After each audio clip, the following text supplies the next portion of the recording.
Welcome. I am Reverend Stephanie Neal. With this lesson, we are continuing our study on time, chapter 33. Calling this lesson, It is a Matter of Time or Changing the Past. There is no time like now. So let us take a journey through our imagination to change our behavior if we feel it's needed in a past event in our life. As always, clear, release, and ground. We have all done things in the past that we wish we could change. It is possible to affect the past to a greater or lesser degree if we choose to deliberately revisit the past.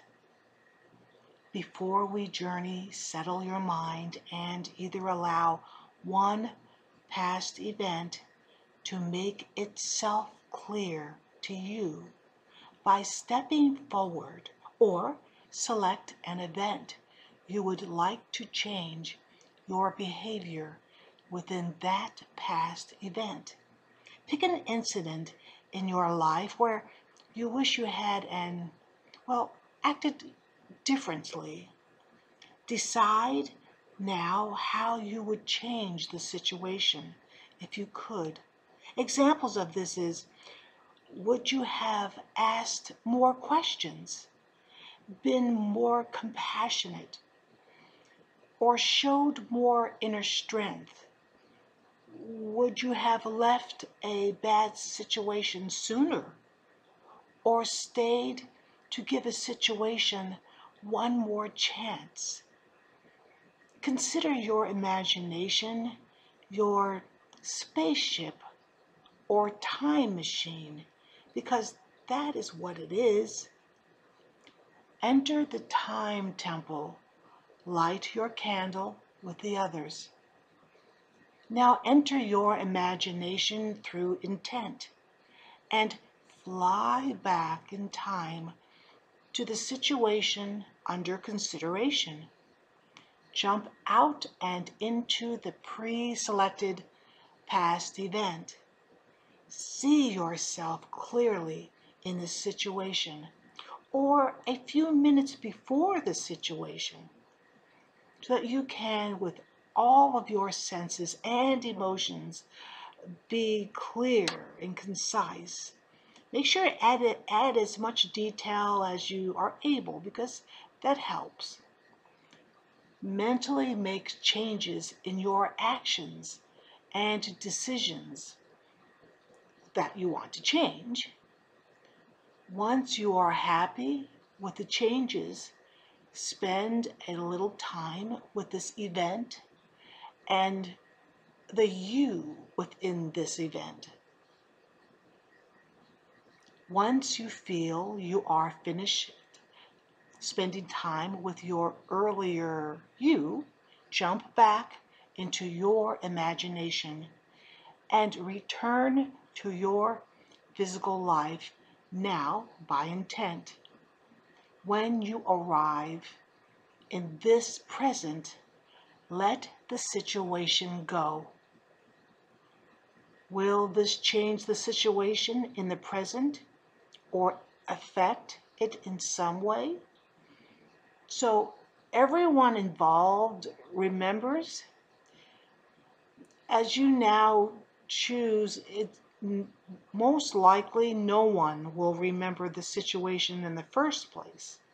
And most likely no one will see any bona fide change. But what can certainly happen is that all individuals involved in the situation will be affected in subtle ways. Some believe to just leave the past the past. Others believe to go back to the past to try to make things better. This is your decision to make. This will likely be a gradual process if you choose to go back. But pay attention and you will notice changes in you No one notices any changes. That is not the point. It is you that needed the healing within a specific past event, or maybe just clarification. Just by letting go, you feel the past situation released, giving you strength. This is a tiny soul retrieval. Yes, we are time travelers that use a time machine called imagination, and this is real. Return from the time temple back through the temple of world walkers, then return to normal consciousness. Be sure to ground and then record your experiences in your journal. We learn through this map we call time. When we study time, eventually it dissolves. Yet the reality is that it never was.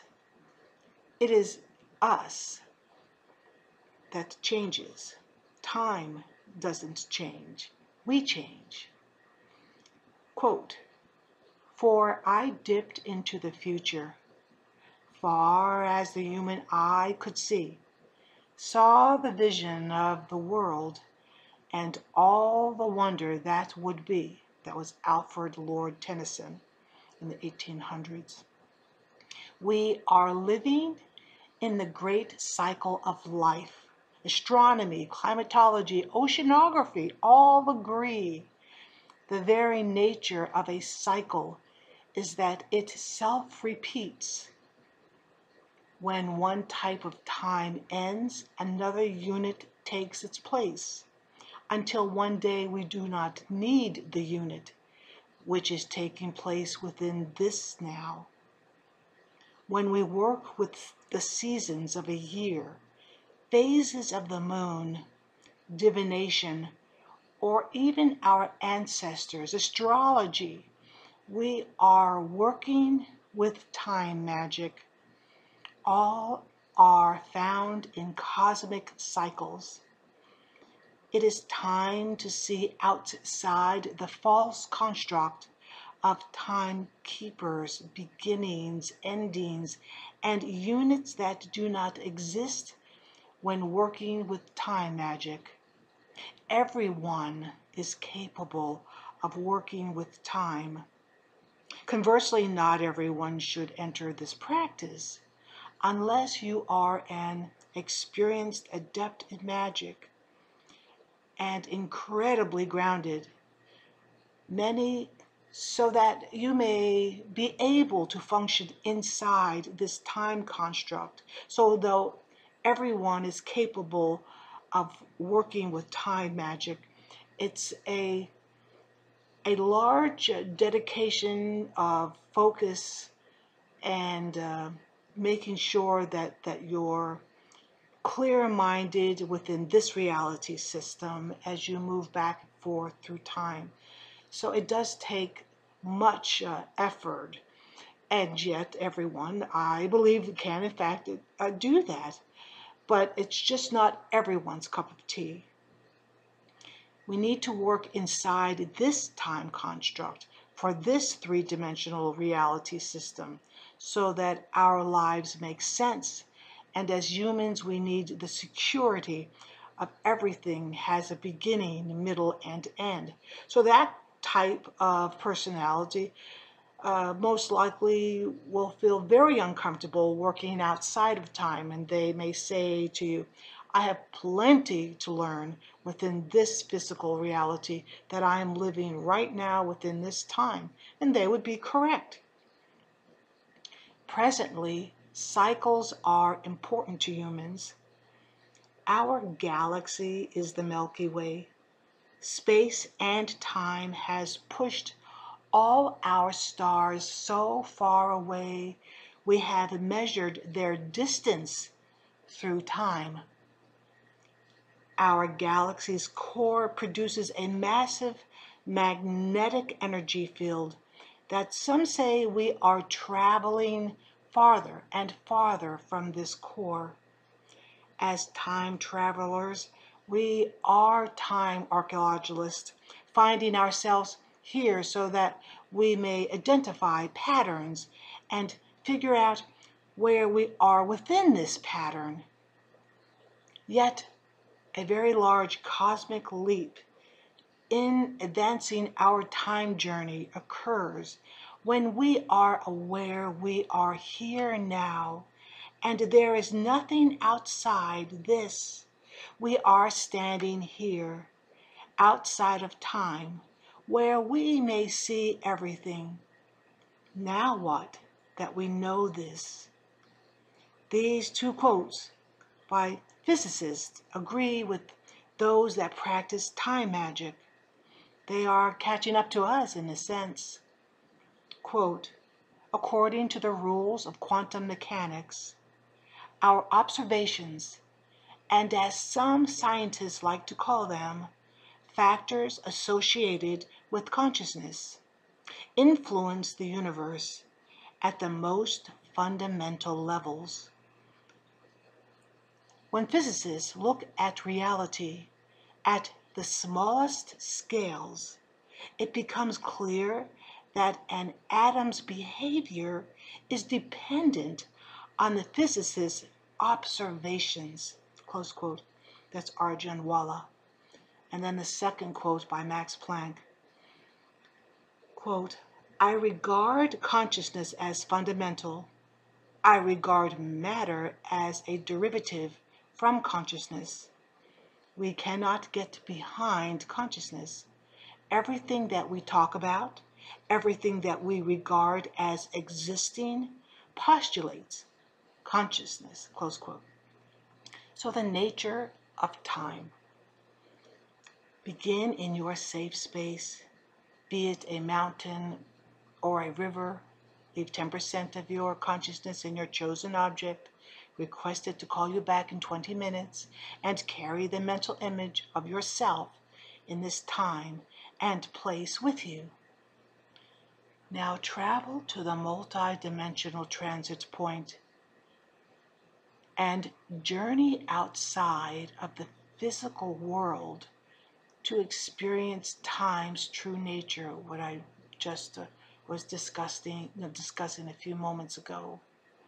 When you are at the bottom of the escalator with the double doors in front of you, intend to visit the true nature of time.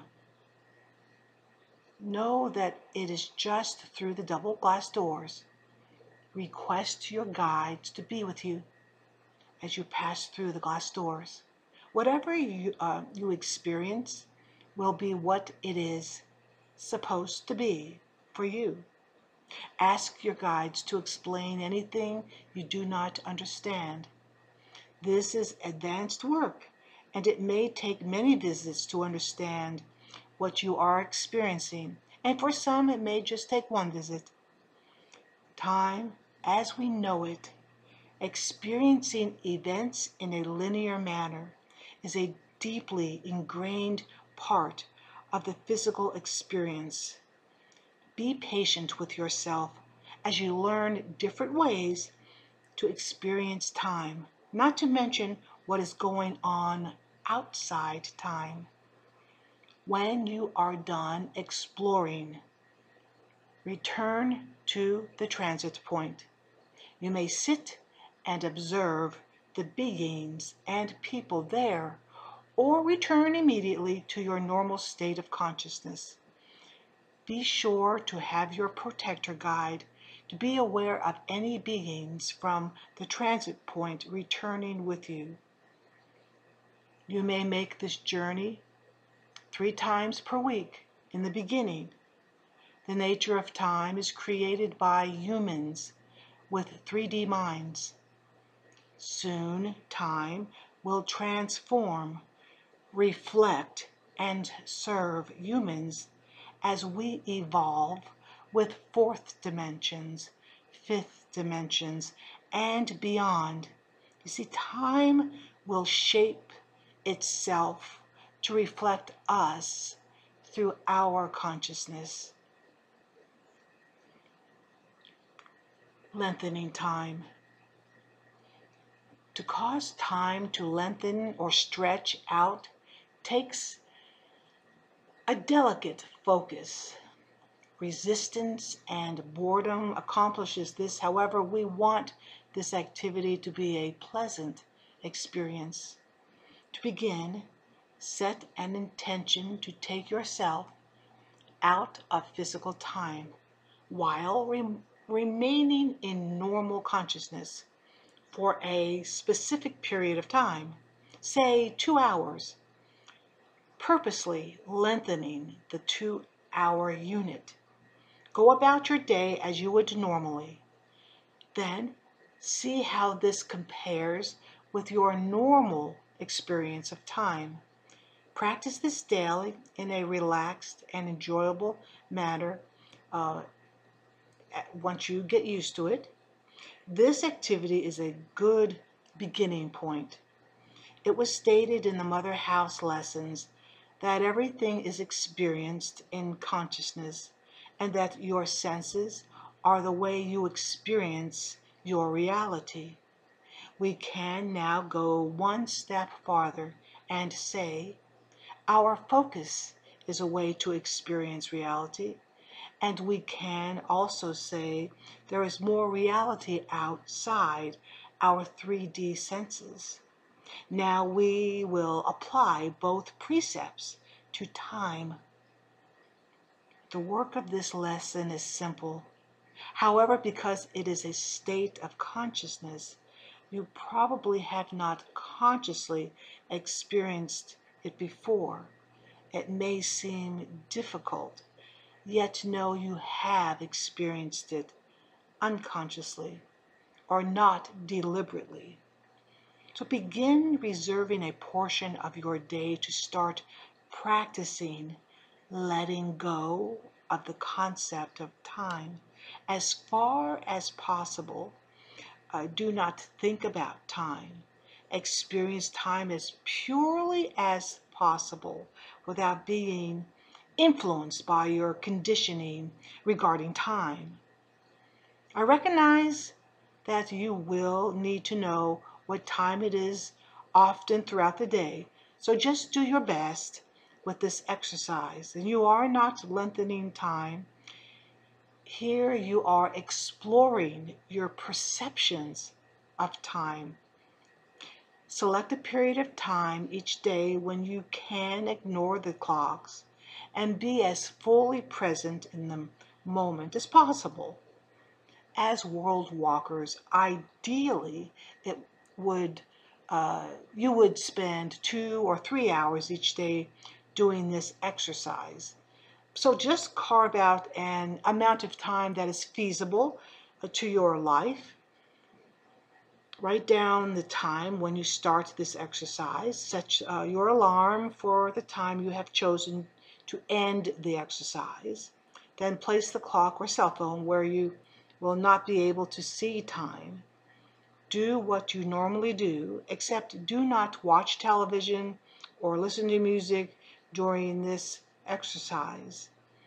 Your awareness should be fully present to focus on what you are doing instead of acting on automatic pilot or allowing your mind to wander to other things or try to figure out what it is. Just be. No evaluation. Just relax. This in itself will take some practice as you gently return your mind to the present moment. And once again, I recognize that not everyone wants to dive deeply within this subject because it does take, as previously stated, 2 and 3 hours for some of these exercises. When the alarm goes off, the exercise is finished for the day. Now sit and think about your experience of time during this exercise. Did it seem to pass quickly? Was it stretched far past what you would expect of the actual time period? Were you in a blissful state or being that transcended time? Or were you aggravated and impatient? Write everything you experienced in your journal each day, so you may see your progression as you go through the rest of the day. Notice whether your perceptions of time have indeed changed in any way. Obviously, the next activity to practice on a regular basis until it is remembered is shortening time by deliberate intention. Select a task you plan to do today. Then clearly state your intentions that the time while accomplishing the task will either become extended and seem longer than normal, or give yourself half the time the task normally takes, with the intention you will accomplish as much just as easily as you would in the full time you would normally. Do not try to rush. Do not tell yourself you will do it in half the time. Just decide to do it in half the time, and then turn your mind to something else while you do it. This can take some practice again to accomplish, yet relax and enjoy this process. Once you change your concept of time, you will experience it differently. Crystal High suggests, quote, once you feel comfortable with the previous activities, you are now ready to work with time by going to bed with 2 hours to sleep and telling yourself you will receive 4 hours of rest in the 2 hours. Do not do this activity often because your physical body needs more than just 2 hours of sleep on a consistent basis, close quote. So visiting the house of time. When Crystal taught about the houses, she would also refer to each house as a temple, and informed us we could get to the temple of world walkers another way. Let us go to the multi-dimensional transit point by intention and stand in front of the double glass doors. Now that the entrance to the temple, that you might have already guessed, is right behind the double glass doors. Yes, the Temple of World Walkers is there on the other side. Pass through the double glass doors, and there it is. Light your candle as usual on the altar. Now turn around and face the temple entrance. As you remember, the second archway to the right as you enter the Temple of the World Walkers is the entrance to the Temple of Time. Pass through this archway, entering the Temple of Time. Now standing inside this temple is a guide that has been waiting for you to take you on a journey through time, so that you may be able to see the work you have done within this temple of time since it was first created by all of us. So yes, this is not the first time you are arriving within this temple. And within this temple is much of your work.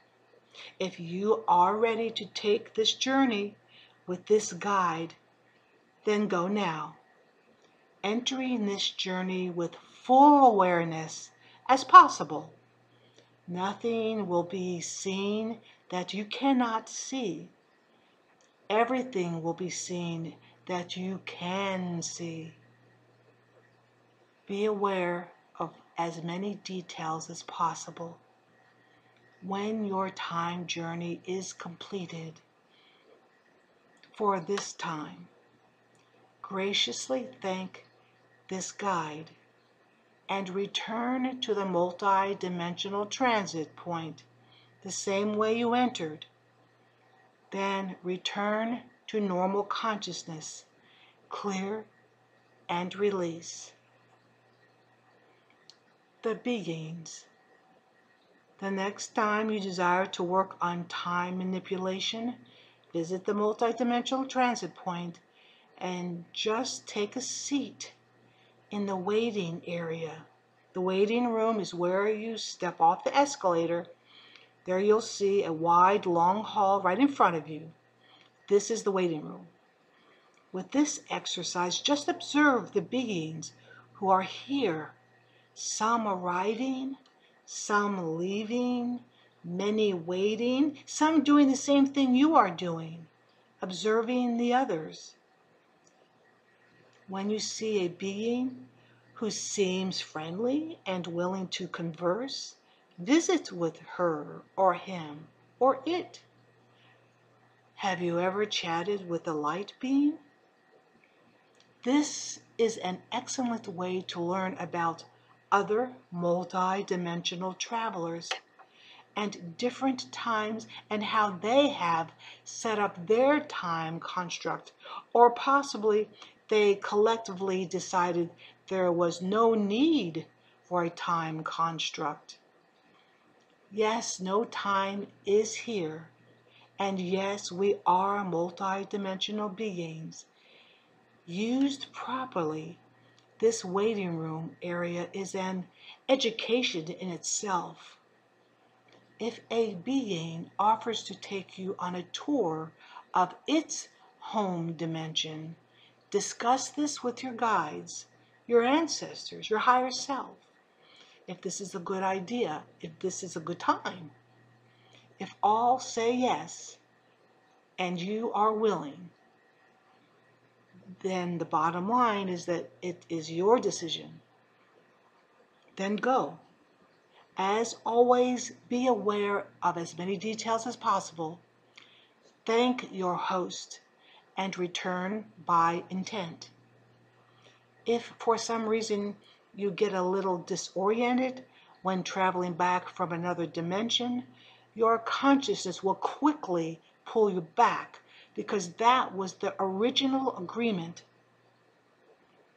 This area is a great lesson on time, as these beings are traveling in time, outside of time, as well as in space and outside space. Until next time, blessed be.